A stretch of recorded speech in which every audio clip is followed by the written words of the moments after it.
Are you able to see this slide? Yes, sir. Okay.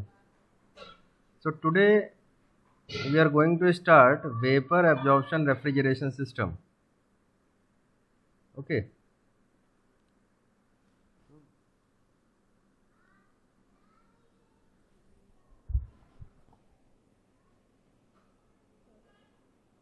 So before proceed in this system, some points that should be discussed. Actually अभी तक आपने जो vapour compression refrigeration system पढ़ा था उसमें जो energy आप use कर रहे थे that was high grade energy. High grade energy का मतलब आप जैसे उसमें कंप्रेशर को उसमें चलाना था तो क्या यूज कर रहे थे, आप डायरेक्टली इलेक्ट्रिसिटी यूज कर रहे थे। ठीक है। वेपर एब्जॉर्प्शन रेफ्रिजरेशन सिस्टम में हम जो एनर्जी यूज करते हैं that was low grade energy. Low grade energy का मतलब ये है कि जैसे कि सोलर एनर्जी या हीट एनर्जी हम कहीं से भी लें, जनरली इसमें हम सोलर एनर्जी का यूज करते हैं। तो सोलर एनर्जी से हम हीट लेते हैं और इस हीट को फिर हम यूज करते हैं। ओके। दूसरा, अब इसमें क्योंकि कंप्रेशर को तो डायरेक्टली एनर्जी वो कंप्रेसर को डायरेक्टली इलेक्ट्रिसिटी से चलाना पड़ेगा। यहाँ इसलिए हम कंप्रेसर यूज नहीं करते हैं, यहाँ कंप्रेसर को हम रिप्लेस कर देते हैं। कंप्रेसर हमारा रिप्लेस होता है। ओके। अभी ये कैसे रिप्लेस होगा अभी दिखाएंगे आपको कि उसमें क्या कंप्रेसर की जगह हम क्या लगा रहे हैं। ठीक है। वैसे थोड़ा सा जानने के लिए बता दूं कि कंप्रेसर की जगह यहाँ पे हम तीन चीज़ें लगाते हैं, एब्जॉर्बर लगा देते हैं, पंप लगाते हैं और एक जहाँ पे सोलर एनर्जी का हम यूज़ करते हैं उसको बोलते हैं रीजनरेटर। तो एब्जॉर्बर, पंप और रीजनरेटर एक हम लगा देते हैं। तीन चीज़ें लगाते हैं कंप्रेसर की जगह। Okay.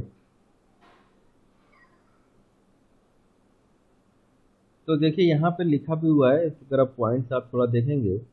The compressor which is use in VCRS is replaced with absorber, pump and generator. इसको मैं रीजनरेटर बोल रहा था, उसको जनरेटर भी कहते हैं। ठीक है। तो हमने इसमें तीन चीज़ों से कंप्रेसर को रिप्लेस कर दिया क्योंकि हमें लो ग्रेड एनर्जी का यूज करना है। Solar absorption refrigeration system is working on the principle of VARS। मैंने आपको बताया कि लो ग्रेड एनर्जी को कहीं भी यूज कर लें वो वहाँ पे वेपर एब्जॉर्प्शन रेफ्रिजरेशन सिस्टम की तरह यूज करेंगे। तो लो ग्रेड एनर्जी सोलर की हम यूज करते हैं तो इसको सोलर एब्जॉर्प्शन रेफ्रिजरेशन सिस्टम अगर इसको भी कहते हैं। Similarly, VARS system is generally preferred in remote location where the cost of electricity is high। ये तो क्लियर है कि जहाँ पे कॉस्ट ऑफ इलेक्ट्रिसिटी हाई है या इलेक्ट्रिसिटी का हमें नहीं आती है तो वहाँ पे हम इस सिस्टम को यूज़ कर सकते हैं। Waste heat can be effectively use in VRS system. ठीक। COP is way low VRS system की। ठीक है। COP इसकी लो होती है क्योंकि हम लो ग्रेड एनर्जी यूज कर रहे हैं। हाई ग्रेड एनर्जी को वर्क में इजीली कन्वर्टेबल किया जा सकता है लेकिन लो ग्रेड एनर्जी को वर्क में इजीली कन्वर्टेबल नहीं किया, एफिशिएंसी इसकी कम हो जाती है, इसलिए COP जो है इसकी कम है। नाउ हियर वहाँ पे क्या था कि वेपर कंप्रेशन सिस्टम में जो हीट रिजेक्शन था केवल कंडेंसर में ही होता था। यहाँ पे दो जगह होता है, एक कंडेंसर में, दूसरा एब्जॉर्बर में। ठीक है। अब कुछ यहाँ पे पेयर यूज किए जाते हैं रेफ्रिजरेंट के। एक होता है रेफ्रिजरेंट, एक होता है एब्जॉर्बेंट। जैसे कि इसमें हम देखें नीचे वाला जो है यहाँ पे सिस्टम जो है काफ़ी चलता है NH3H2O का। यहाँ पे NH3 जो है डेट इज रेफ्रिजरेंट और H2O जो है डेट इज एब्जॉर्बेंट। एब्जॉर्बेंट, अब एब्जॉर्बेंट क्या होता है और रेफ्रिजरेंट तो आपको पता ही है, ये कैसे वर्क कर रहे हैं इनको भी देखते हैं।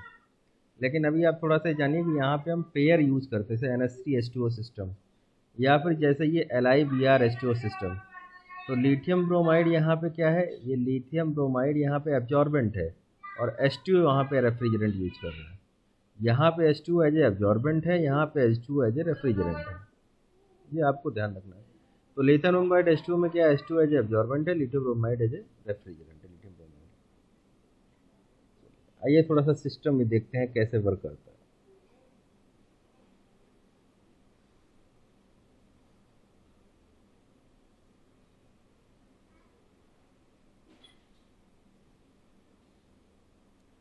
क्लास अभी तक यहाँ तक क्लियर है?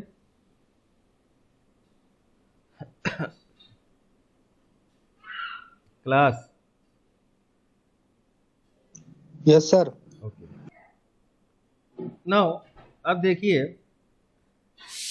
अब अगर अब आप देखें तो वेपर कंप्रेशन सिस्टम में ये चीज़ें सेम है। कंडेंसर उसमें भी था, एक्सपेंशन भी होता था और इवेपरेटर था। ये तीन चीज़ें सेम है,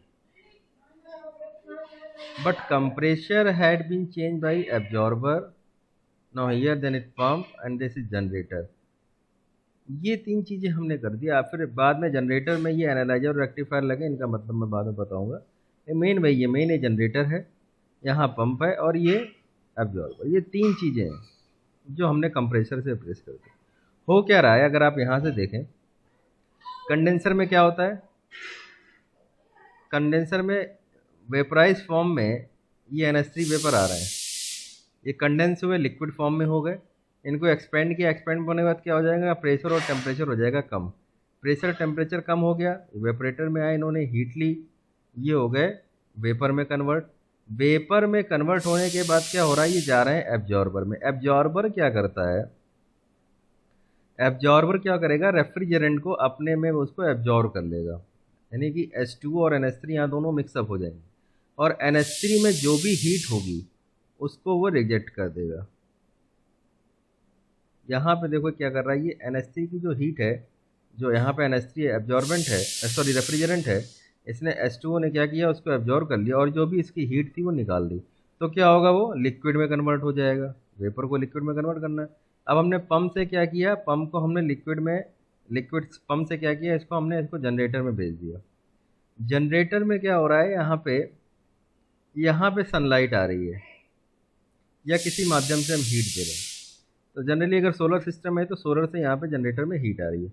तो सोलर से जब हीट आएगी तो क्या होगा, अब NH3 और H2O, क्योंकि NH3 का क्या है, ये हीट लेगा और क्या होगा, ये वेपराइज फॉर्म में कन्वर्ट हो जाएगा। H2O कन्वर्ट नहीं होगा, तो H2O अगेन यहाँ पे आ जाएगा एब्जॉर्बर में, और NH3 क्या हो गया, वेपर में कन्वर्ट हो गया। इसमें अगर अभी भी इसमें कुछ पार्ट अभी भी अगर H2O का रह गया है तो उसके लिए हम एनालाइजर और रेक्टिफायर लगाते हैं। तो NH3 अब एनालाइजर में जाएगा, अगर फिर भी कुछ रह गया तो फिर रेक्टिफायर में जाएगा।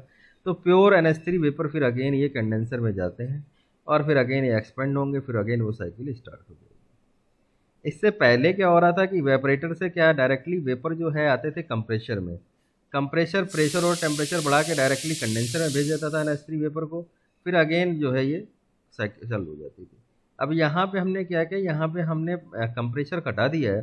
क्या किया, सबसे पहले एब्जॉर्बर लगाया। एब्जॉर्बर में हमने क्या किया कि हमने उसकी हीट रिमूव कर दी, उसको लिक्विड फॉर्म में यहीं पे कन्वर्ट कर दिया।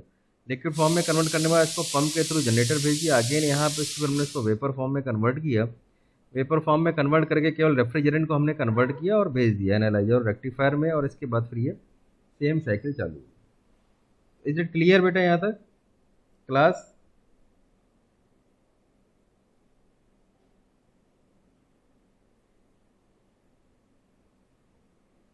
क्लास से क्लियर है कि नहीं?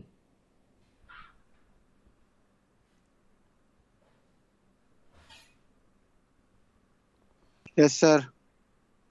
बाकी सब लोग कहाँ गए, एक ही आदमी बोल रहा है।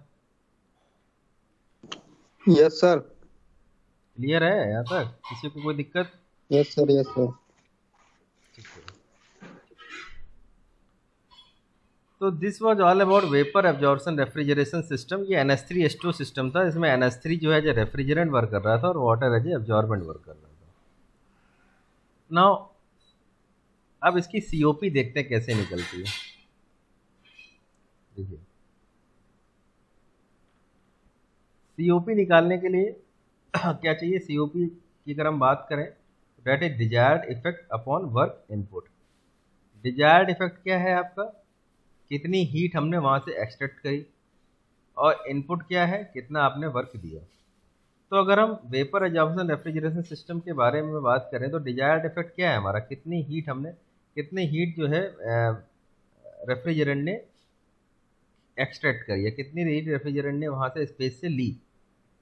ठीक है, तो स्पेस से कितनी हीट ले रहा है, ये ले रहा है QE। ठीक है, और वर्क क्या हो रहा है, वर्क जो पंप में किया जा रहा है, पंप में वर्क किया जा रहा है, लेट्स सपोज डब्ल्यू वर्क हमने पंप में किया है, पंप में जो वर्क किया जा रहा है प्लस और इनपुट हम क्या दे रहे हैं, यहाँ पे हीट हम एक और इनपुट दे रहे हैं, हीट दे रहे हैं, जैसे सोलर एनर्जी के फॉर्म में है। इनपुट यहाँ पे दो है, एक तो पंप में वर्क है प्लस हीट है। तो देखिए एक तो QG ये दे रहे हैं प्लस पंप में वर्क दे रहे हैं, है ना। तो अगर इसकी हम COP लिखेंगे तो क्या होगा, QE upon QG plus W। W क्या है, पंप वर्क। ठीक है, बट पंप वर्क जो होता है बहुत ही ज़्यादा स्मॉल होता है, pump work is very very very less. ठीक है, पंप वर्क लेस होने की वजह से एज कम्पेयर टू QG, तो हम जो डायरेक्टली COP लिखा जाता है that is QE upon QG। COP क्या हो गया, QE अपॉन QG। ठीक है, यहाँ तक क्लियर है बेटा।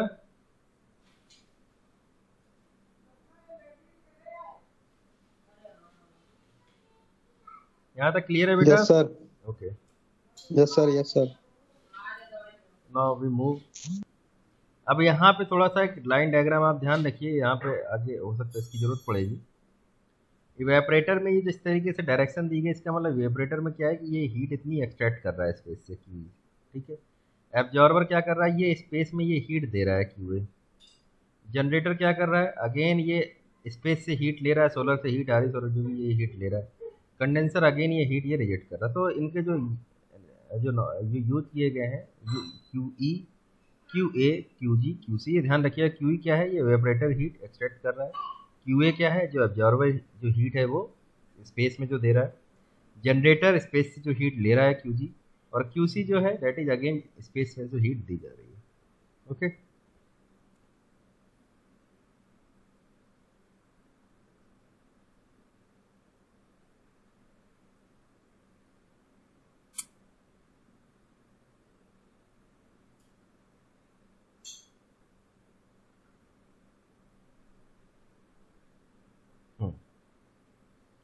नाउ अब देखिए सिस्टम है, ये हमारा सोर्स है जहाँ से हीट आ रही है, और ये सिंक है या स्पेस है जिसको हमें कूल करना है। ये सोर्स है जहाँ से हीट आ रही है, ये स्पेस है जहाँ से हमें कूल करना है। तो देखिए हो क्या रहा है, सोर्स से हीट आ रही है। ठीक है, सोर्स से हीट आ रही है। ठीक है, और ये हीट कहाँ से आ रही है, स्पेस से, जिसका स्पेस को हमको कूल करना है। तो वहाँ से हीट हमने एक्सट्रैक्ट करी है जहाँ पे ये एब्जॉर्बर में जा रही है। ओके, यहाँ से हमने ये हीट एक्सट्रैक्ट करी है, जा रही है कंडेंसर में। ओके, यही तो हो रहा है। हमने सोलर हीट दिया था जनरेटर में, जनरेटर में क्या हुआ, NH3 वेपर में कन्वर्ट हो गए, वो उन्होंने हीट लेके वेपर में कन्वर्ट हो गए, और हीट लेके कहाँ गए, वो कंडेंसर में। सिमिलरली क्या हो रहा था, यहाँ पे स्पेस में हमने क्या किया कि हमने जो रेफ्रिजरेंट थे उन्होंने हीट ली स्पेस से, और वेपर में कन्वर्ट हो गए, वेपर में कन्वर्ट होने कहाँ गए, वो एब्जॉर्बर में, और फिर एब्जॉर्बर से उन्होंने हीट क्या की, वो निकाली। तो एब्जॉर्बर से जो हीट निकल रही है QA स्पेस में जा रही है, कंडेंसर से जो हीट निकल रही है वो भी स्पेस में जा रही है, एटमॉस्फेयर में जो जा रही है। तो ये QC और QA तो जा रहे हैं कहाँ पे, एटमॉस्फेयर में।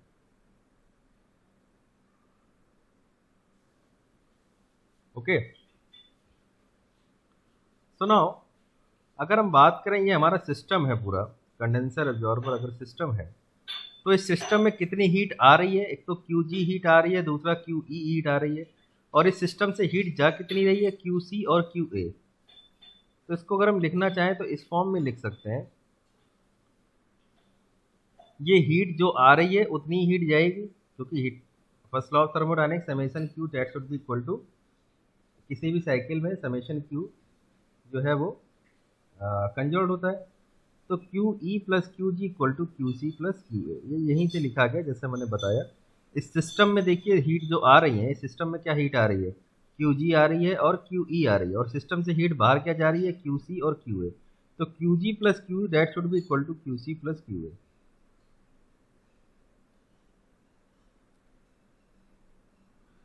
ये बेटा रिलेशन समझ में आया। Yes, sir. Okay. Now,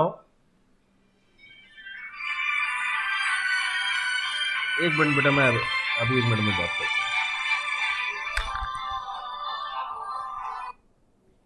hello. हाँ, 24 तारीख के बाद यार, वो जैसे अब 21 दिन से ज़्यादा हो जाएंगे तब। अच्छा अच्छा अच्छा अच्छा। मतलब मैं सोच रहा था, ऐसा ना हो कि 21 दिन से हो जाए गुजर। अच्छा, फिर भी नहीं। अच्छा अच्छा। चलो ठीक है, धन्यवाद।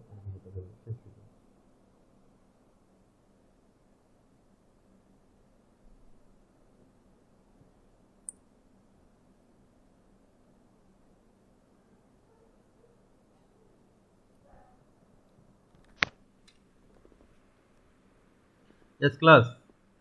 ये जो रिलेशन है समझ में आया बेटा? Q E plus Q G equal to Q C plus Q A.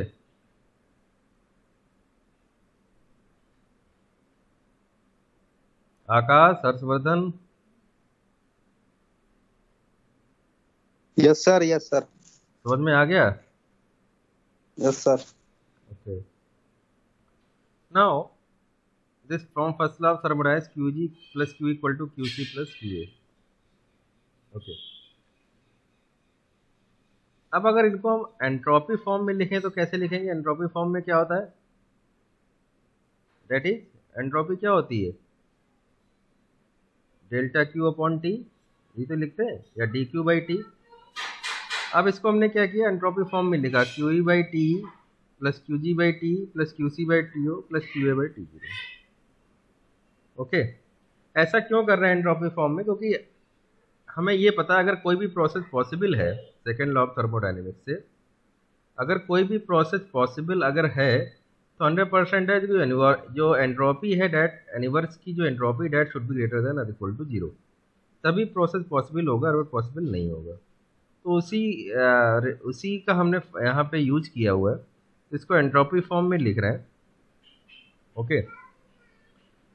Entropy form में लिखा इसको। इसके बाद क्या किया?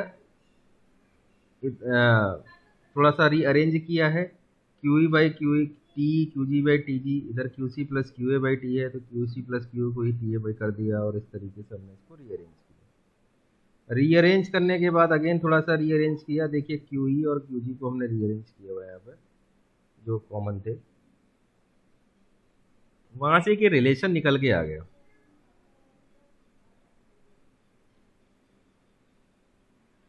क्यू और क्यू जी के बीच में हम क्यू और क्यू जी को क्यों बार बार यूज कर रहे हैं? क्योंकि हमें पता है, मैंने बताया सीओपी क्या होता है, क्यू ई बाई क्यू जी। तो सीओपी जब होता है क्यू ई बाई क्यू जी, तो हम इसी तरह, इसीलिए क्यू ई और क्यू जी को हम बार बार अलग कर रहे हैं। और जब अलग हो जाएंगे तो क्यू ई बाई क्यू जी फिर जो है सीओपी हो जाएगा, और एक फॉर्मूला निकल के आ जाएगा, that is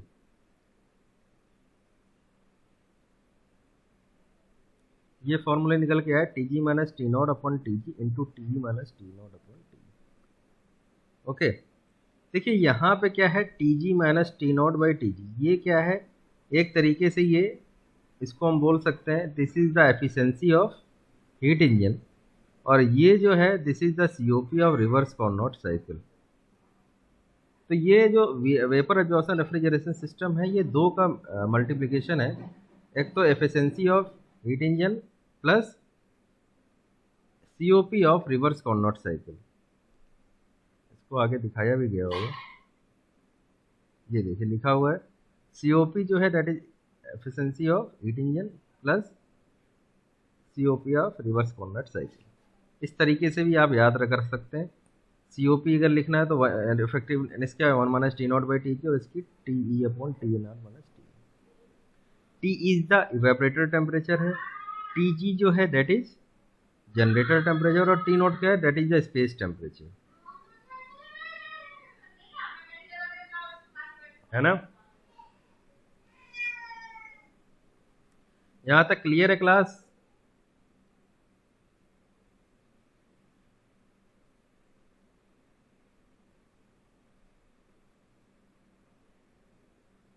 Yes, sir. Okay. ये आपका वेपर अब्जॉर्प्शन रेफ्रिजरेशन सिस्टम का फार्मूला हो गया। ये आप जनरली ध्यान रखिएगा, ये प्रूफ करने के लिए भी आता है। ये मैं आपको जो नोट्स हैं ये मैं आपको जो है व्हाट्सएप कर दूंगा, या कोई मेल आईडी मुझे दे दो तो डायरेक्टली मेल कर दूं मैं।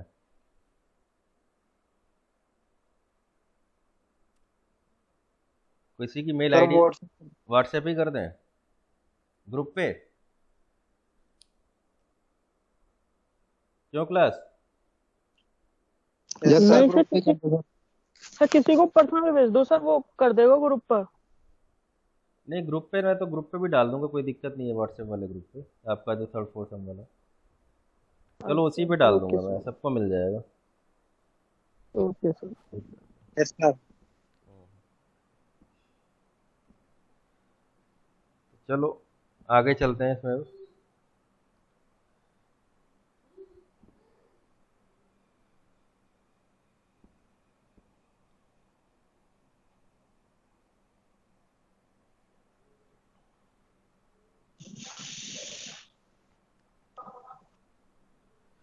इसके बारे में डिस्कस मैं कर ही चुका था कि सीओपी एक्चुअल क्या होती है। दैट इज जो डिजायर्ड इफेक्ट है, हमने इवेपरेटर से जो हीट ली है प्लस पंप का वर्क प्लस जो हीट हमारी जो सोलर से या बाहर से जो हमारी लो ग्रेड एनर्जी हीट आ रही है। बट ये वेरी स्मॉल होता है, इसलिए सीओपी हम इस टाइम में लिखते हैं, मैंने बता दिया था। बार बार चेंज हो जाता है।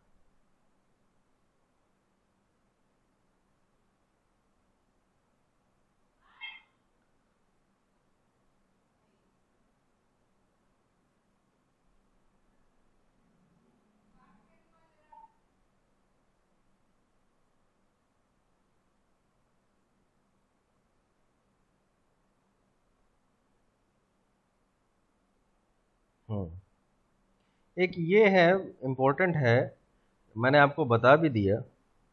एक वीसीआरएस और वीएआरएस में कई बार जो है डिफरेंस बहुत पूछा जाता है कि vapour compression refrigeration, vapour absorption refrigeration system में क्या है।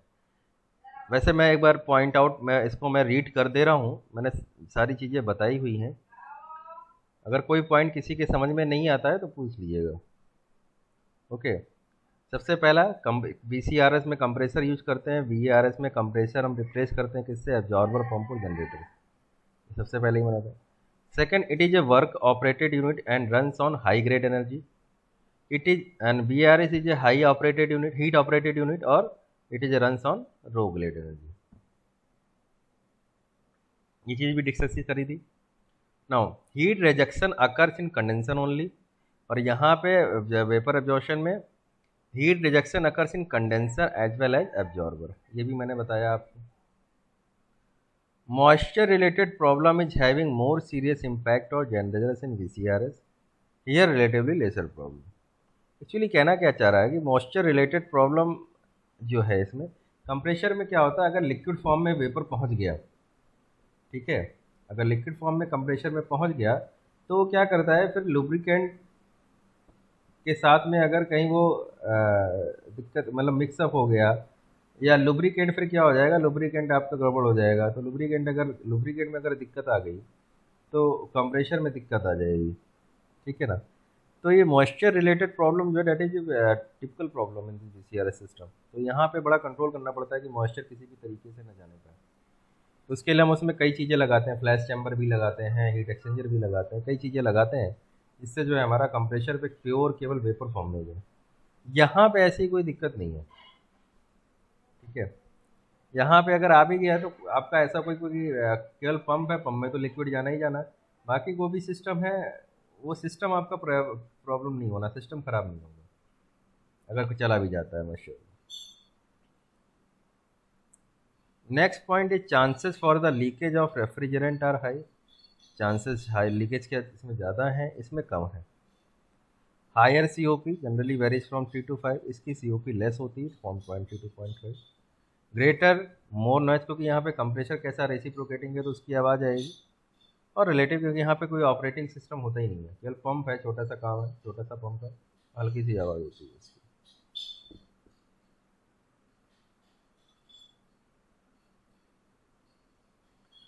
दूसरा, इसमें मनी जो कॉस्ट है इसकी हाई होगी, इसकी कॉस्ट क्या होगी, लेस होगी।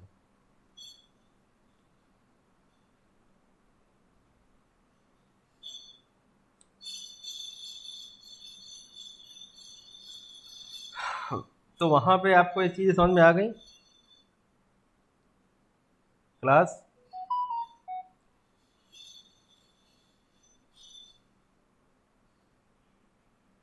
Yes sir. ओके, चलो वेपर एब्जॉर्प्शन रेफ्रिजरेशन सिस्टम तो आपका थोड़ा जो है वो खत्म हो गया।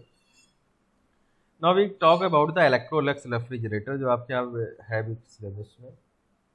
ये मैं आपको जस्ट इसका प्रिंसिपल बता रहा हूँ।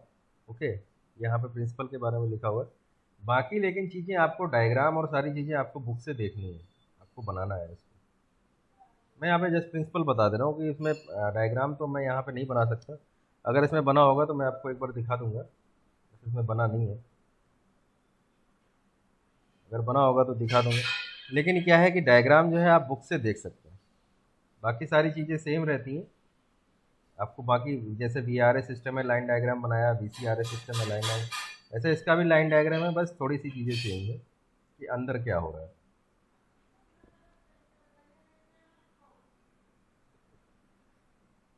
VRS सिस्टम में, वेपर अब्जॉर्प्शन सिस्टम में क्या हो रहा था, वहाँ पे दो पेयर होते थे, NH3H2O या LiBr-H2O। एक रेफ्रिजरेंट होता था, एक एब्जॉर्बेंट होता था।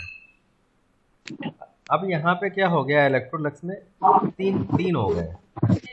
एक तो हो गया रेफ्रिजरेंट, एक हो गया एब्जॉर्बेंट, और एक हो जाता है जो प्रेशर को मैनेज करता है। ठीक है, जैसे यहाँ पे देखिए, यहाँ पे एक सिस्टम लिया गया NH3H2O H2। ये H2 जो है ये प्रेशर मैनेज कर रहा है। प्रेशर कैसे मैनेज कर रहा है, यहाँ पे हम डाल्टन का पार्शियल प्रेशर का लॉ लगाते हैं कि टोटल प्रेशर जो है वो क्या होगा, it is the sum of partial pressure of every gas. जैसे यहाँ पे तीन है, NH3 है, H2 है और H2 है। अगर टोटल प्रेशर आपका 14 बार है या 20 बार, लेट्स सपोज 14 बार अगर टोटल प्रेशर है, ठीक है, तो 14 बार अगर टोटल प्रेशर है तो क्या होगा, अगर NH3 और H2O का प्रेशर लेट्स सपोज 11 बार है,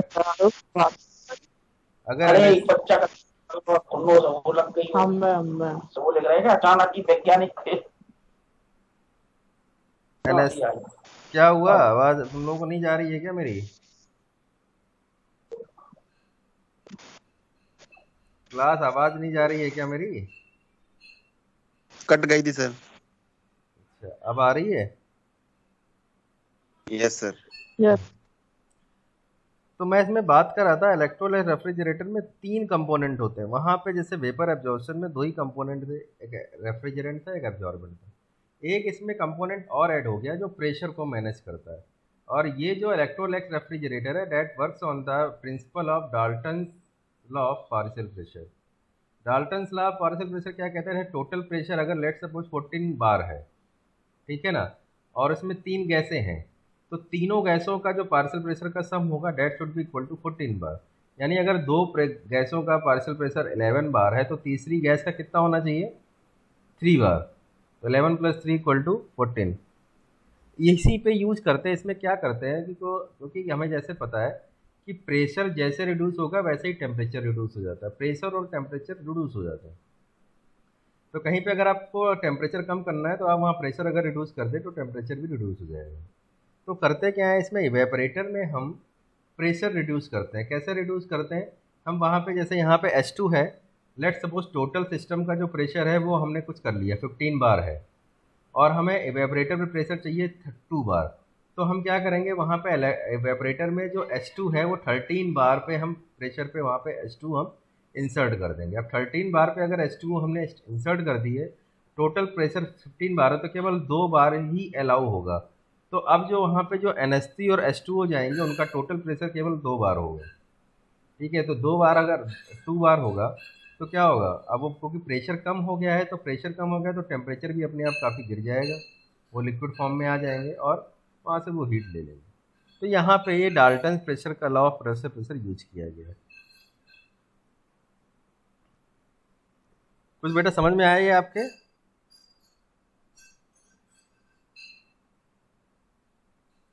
क्लास नहीं समझ में आया तो पूछो। नहीं सर, आ गया। 4.75 लगाया है। आ गया।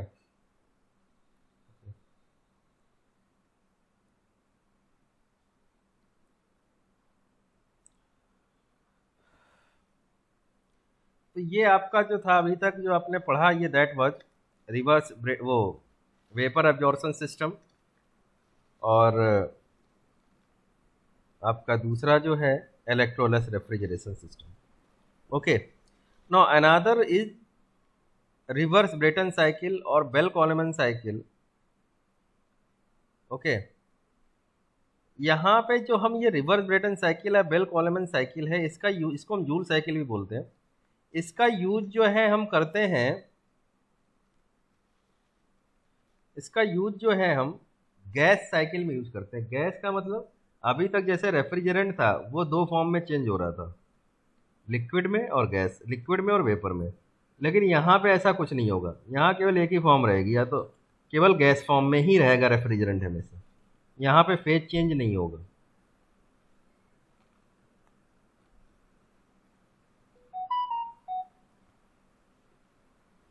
और जब फेज चेंज नहीं होगा तो इसका मतलब क्या हुआ कि वहाँ पे फिर हमें इवेपरेटर और कंडेंसर की जरूरत नहीं, क्योंकि इवेपरेटर में क्या हो रहा है, फेज चेंज हो रहा है। जो इवेपरेटर में रेफ्रिजरेंट है क्या कर रहा था, हीट ले रहा था, लिक्विड वाला वेपर, लिक्विड रेफ्रिजरेंट हीट ले रहा था और वेपर में कन्वर्ट, फेज चेंज हो रहा। कंडेंसर में क्या हो रहा था, वहाँ पे लिक्विड वेपर फॉर्म में आ रहा था, लिक्विड में कन्वर्ट हो रहा था। तो यहाँ पे हम कंडेंसर और वेपोरेटर का यूज नहीं करते, क्योंकि यहाँ फेज चेंज हो ही नहीं रहा है। तो यहाँ पे हम क्या यूज कर रहे हैं, कूलर और दूसरा रेफ्रिजरेटर। एक तो ये चीज, कंप्रेसर रहेगा इसमें, कंप्रेसर का यूज करते हैं। दूसरा जो एक्सपेंशन था, आपको अगर ध्यान हो VC vapour compression refrigeration system में, वहां पे जो एक्सपेंशन था दैट वाज आइसेंथेल्पिक, दैट वाज आइसेंथेल्पिक। ठीक है, क्योंकि वहां पे क्या हो रहा था कि लिक्विड फॉर्म में आ रहा था और आपने आइसेंथेल्पिक यूज किया। अगर ठीक है, अगर वहां पे हम आइसेंट्रोपिक कंप्रेशन यूज करते, तो आइसेंट्रोपिक कंप्रेशन का मतलब ये है कि जैसे कंप्रेसर की तरह ही हमें यहाँ पे एक क्या कहते हैं, एक्सपेंडिंग वर्क लगाना पड़ता है, एक्सपेंशन सिलेंडर लगाना पड़ता है। एक्सपेंशन सिलेंडर की कॉस्ट होती है ज़्यादा, और उसमें लिक्विड फॉर्म में कोई चीज़ आ रही है, तो उस क्या है कि वर्क हमें बहुत ज़्यादा उसमें से मिलेगा नहीं, वर्क बहुत ज़्यादा मिलेगा नहीं और कॉस्ट बहुत ज़्यादा हाई हो जाएगी, इसलिए वहाँ पे हम उसको यूज नहीं कर रहे थे। अब यहाँ पे क्या, हमने यहाँ पे हम आइसेंट्रोपिक एक्सपेंशन यूज करेंगे, क्योंकि यहाँ पे क्या है कि गैस फॉर्म में है, गैस का वॉल्यूम ज़्यादा होता है, गैस का वॉल्यूम ज़्यादा है तो आपको वर्क मिलेगा यहाँ पे, इसलिए यहाँ पे जो है हम आइसेंट्रोपिक एक्सपेंशन यूज करते हैं। तो यहाँ पे चार कंपोनेंट हो गए, एक तो रेफ्रिजरेटर, जहाँ पे इसको वेपोरेटर को बोलते थे, यहाँ वेपोरेटर जो बोलना है इसको रेफ्रिजरेटर। दूसरा पार्ट हो गया कंप्रेसर, तीसरा हो गया कूलर, चौथा हो गया एक्सपेंशन। कैसा, आइसेंट्रोपिक, वहाँ पे क्या था, आइसेंथेल्पिक। रेफ्रिजरेटर में क्या हो रहा है, यहाँ पे सेम वही चीज़ें, यहाँ रेफ्रिजरेंट आ रहे हैं लेकिन यहाँ पे गैसियस फॉर्म में ही आ रहे हैं, और गैसियस फॉर्म में ये हीट ले ले। जनरली ये आप इसको एक तरीके से मान लो, ये एयर के लिए काफ़ी यूज होता है, और आपका एयरक्राफ्ट में या एरोप्लेन में इसको हम एयर यूज करते हैं as a air refrigeration system. तो यहाँ पे ये एयर आ रही है, एयर कूल होती है, यहाँ से हीट लेके एयर गर्म हो जाती है, फिर ये कंप्रेसर में जाती है, कंप्रेसर में अगेन ये हीट अप और प्रेशर और टेम्परेचर उसका बढ़ा के जाते हैं, बढ़ा देते हैं, फिर ये कूलर में जाती है। कूलर क्यों कह रहे हैं, क्योंकि यहाँ पे फेज चेंज नहीं हो रहा, कूल हो रही है केवल, इसलिए कंडेंसर है कूलर में। तो अगेन यहाँ कूलर होते हैं, यहाँ पे इसको हम हीट रिजेक्ट करवाते हैं और थोड़ा सा कूल करते हैं। अगेन ये कूल होके इसका आइसेंट्रोपिक एक्सपेंशन, फिर ये कूल होके रेफ्रिजरेटर में भी, और ये सीधे सीधे ये साइकिल चलते हैं। तो this is your reverse Brayton cycle और Bell Coleman cycle. Is that clear बेटा? किसी को समझ में नहीं आया तो पूछिए अभी। क्लास आप लोग बताएं तभी आगे बढ़े, नहीं तो फिर रहने दें। Yes sir. आ रहा है, समझ में आ गया? Yes yes sir. Yes sir. ठीक है, तो यहाँ पे अब ये नाम है प्रोसेस 1 to 2 इज आइसेंट्रोपिक, और reversible adiabatic compression. 2 to 3 is heat rejection at constant pressure. 3 to 4 is isentropic और reversible adiabatic expansion, heat addition and constant pressure 4 to 1 process. मैं एक बार फिर दिखा देता हूँ 1 to 2, 2 to 3 क्या है। This process is 1 to 2, 1 to 2 जो है कंप्रेशन हो रहा है तो डेट इज रिवर्सिबल एडियाबैटिक और isentropic compression. 2 to 3 is this pressure is constant pressure heat rejection, and 3 to 4 this is again isentropic expansion, and this 4 to 1 is constant pressure heat addition. So these are the 4 processes that are occurring in this cycle. Now this is PV diagram and TS diagram. Generally TS diagram देखिए क्या है कि दो process तो isentropic है, ये isentropic है 1 to 2, 3 to 4, ये कंप्रेशर हो है और यहाँ ये एक्सपेंशन हो रहा है। और दो प्रोसेस जो है डेटा कर कांस्टेंट प्रेशर प्रोसेस 4 to 1, यहाँ पे हीट एडिशन हो रहा है स्पेस से और ये हीट रिजेक्शन हो रहा है कूलर में 2 to 3। ये पीवी डायग्राम दिखाया गया है। कांस्टेंट प्रेशर दो प्रोसेस है और दो आइसेंट्रोपिक है। ओके, नाउ सीओपी की बात करते हैं, COP of reverse Brayton cycle. तो सीओपी हम सभी लोग जानते हैं। सीओपी क्या होता है? Refrigeration effect upon network input, है ना। COP equal to refrigeration effect upon W net. तो यहाँ पे रेफ्रिजरेशन इफेक्ट कहाँ आ रहा है? कूलर में आ रहा है। मैं इसको एक बार फिर से डायग्राम आपको दिखाता हूँ।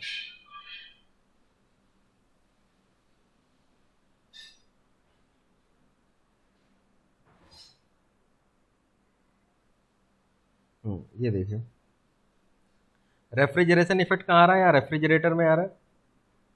यही हमें चाहिए स्पेस, जो हमें डिजायर्ड जो हीट हमें चाहिए जहाँ पे। और वर्क इनपुट क्या है? एक तो कंप्रेसर पे वर्क इनपुट दे रहे हैं, लेकिन हमें क्या है थोड़ा वर्क यहाँ मिल भी रहा है आइसेंट्रोपिक प्रेशर। तो आप नेट कितना इनपुट दे रहे हो ये घटाना पड़ेगा जो आपको मिल रहा है वर्क।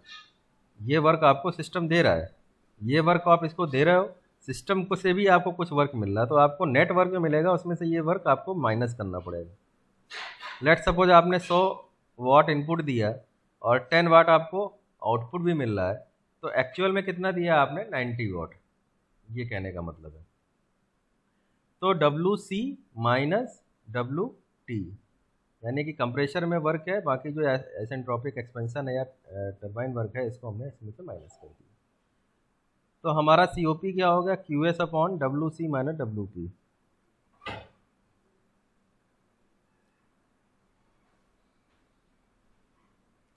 ये देखिए किया गया है यहाँ पे,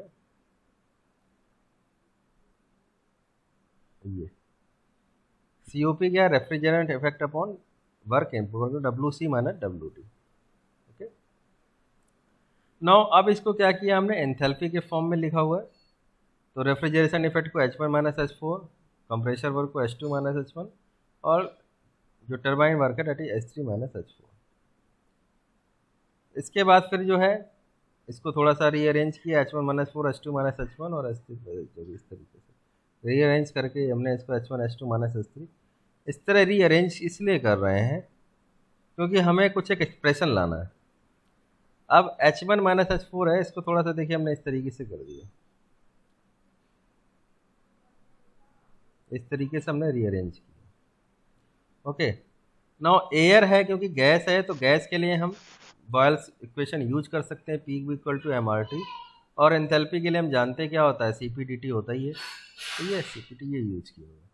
तो H2 माइनस H3 तो इसके CP डेल्टा T हो गया T2 माइनस T3।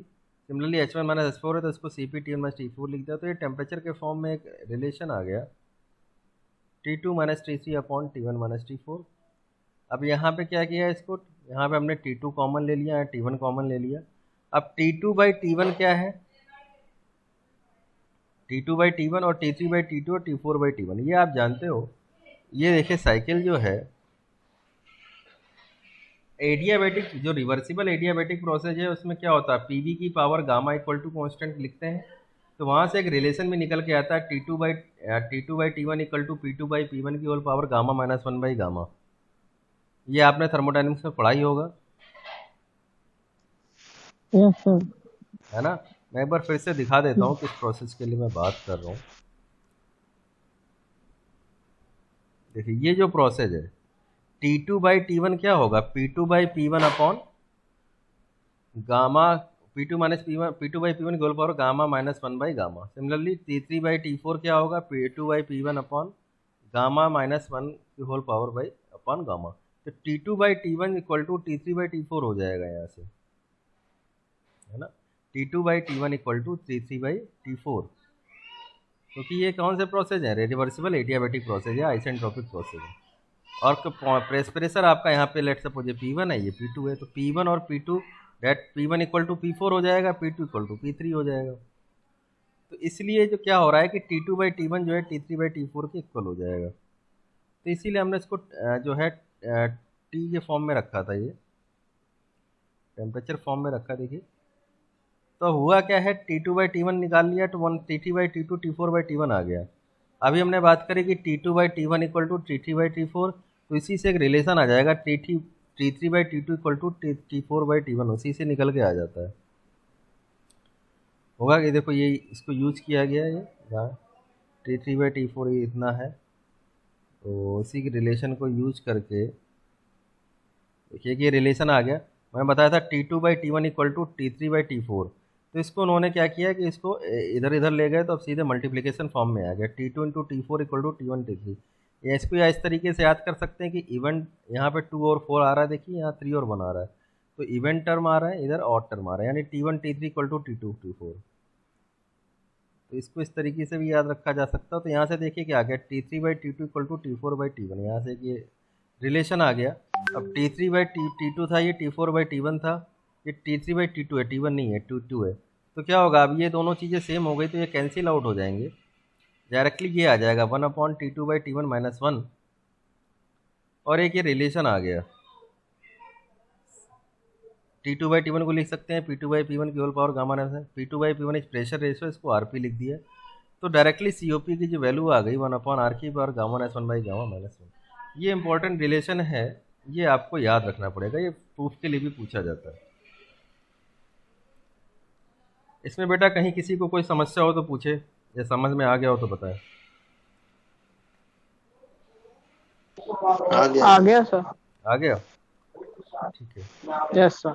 चलो फिर आज के लिए इतना ही रखते हैं, ठीक है। फिर आगे हम इसके बारे में आइसेंट्रोपिक एफिशिएंसी और रेसिप्रोसिटी की बात करेंगे, तो इस पर न्यूमेरिकल्स बहुत आते हैं। तो नेक्स्ट क्लास में इसके न्यूमेरिकल्स और हम इसकी जो आइसेंट्रोपिक एफिशिएंसी है कंप्रेसर कैसे निकालना है उसके बारे में बात करेंगे। Okay class?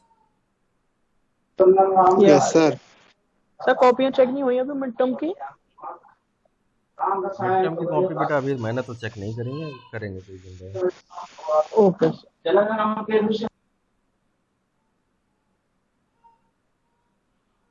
Okay class, thanks for today.